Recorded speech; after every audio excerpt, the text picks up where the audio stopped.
Hello guys, મારા mini બ્લોગની અંદર તમારું સ્વાગત છે। તો આજે આપણે લીલી તુવેરનું શાક બનાવવાના છીએ। તો સૌપ્રથમ તેલ મૂકી દઈશું। તેની અંદર થોડી રાઈ એડ કરી દીધી છે, હિંગ એડ કરી દીધું છે। હવે તેની અંદર ટમેટું અને આદુ લસણની પેસ્ટ એડ કરીને હળદર, ચટણી અને મીઠું એડ કરીને આપણે મિક્સ કરી દઈશું।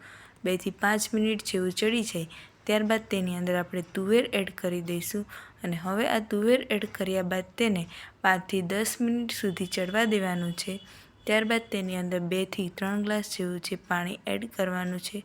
તમારે તુવેર હોય છે એ પ્રમાણે તમે પાણી એડ કરી શકો છો અને આ પાણી એડ કર્યા બાદ તેને 6 થી 7 સીટી જેવું ચડવા દઈશું, જેથી આપણી તુવેર છે એ કાચી ન રહે અને એ ચડી ગયા બાદ આપણે ચેક કરશું।